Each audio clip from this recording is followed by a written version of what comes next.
I start to get anxious. That's when my thoughts can be dangerous. That's when I put on my makeup and drown in self-hatred. Forget what I'm saying.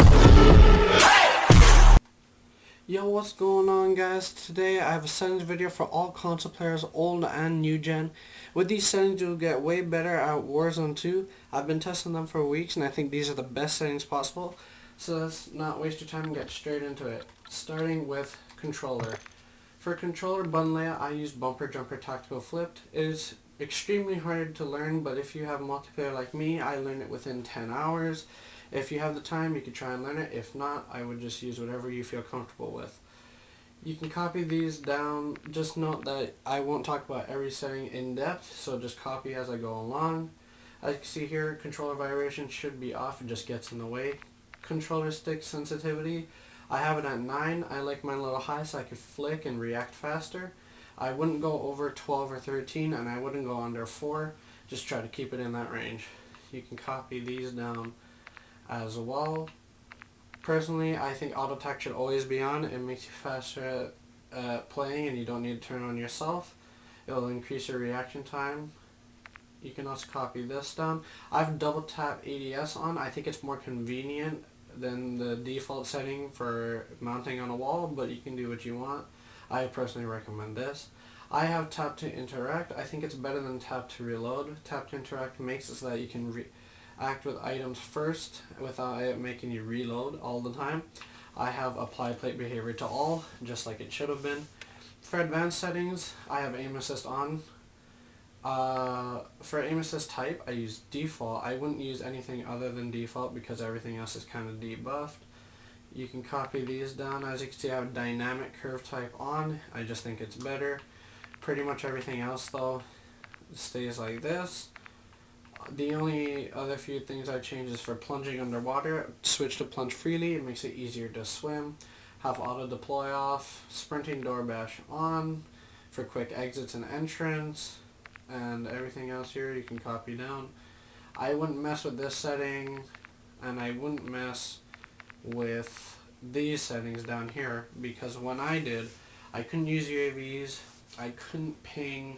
It was just a mess, and it made me lose a whole bunch of games. Now going into the graphics setting, we can see here I have the demand texture streaming off. It's better to have it off if you have an old gen console, otherwise you can keep it on. I have motion blur off. It's easier to help you see things that you normally wouldn't. Film rate off, it just helps. You could copy the rest of these down. FOV is very controversial. I use 110. Now I recommend between 95 and 110. This way you can still see things a little closer up. Anyway, as we go down you can copy these as well.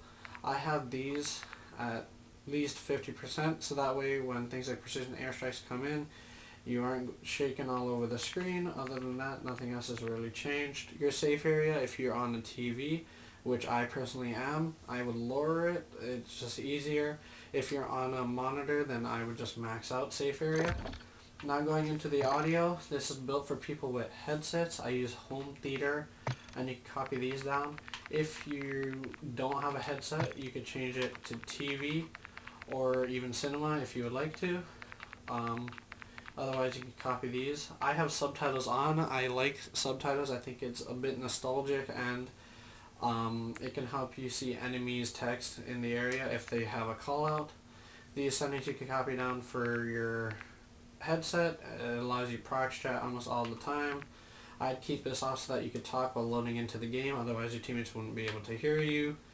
Other than that, nothing's really changed. Just reduce tightness on and it'll help you hear some footsteps a little bit better. Now finally we're going quickly into the interface, which nothing much has really changed here. As we go along you can see the subtitles are still on. The minimap should always be square. I have my compass on. I do not have crosshairs. I think crosshairs are kind of pointless because if we go down here, as you copy these, we can see that there is the center dot. I just use center dot. It's still fine. It works with pre-aiming. You're going to have to rely on your normal scope if you copy these settings exact. I use center dot default, and as you can see here, I have server latency and connection meter on. That's just for me because I record videos. It allows me to check how well the servers are doing and to know I'm not lagging out. But the biggest thing to change here is the color. As you can see here, I have filter 2 turned on, target filter to both, the world color intensity to 85, and the interface color intensity to 100. Now the biggest thing to change is probably your color palette. You can make it anything you want.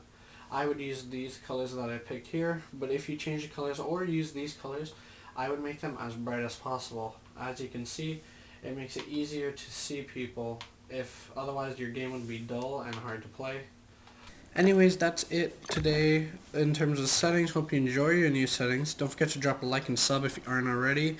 If you have any setting suggestions, I'm open to them and I'll test them out. And if you'd like to see a loadout video, you could drop a comment. Here we have just a few clips that are recorded showing off the gameplay. There's going to be no music, so you can hear the audio as well. And that's it for you guys today. Enjoy. And I know I'm using a shotgun, but I was trying to level up my guns in these clips, so you can't blame me. That's my bad.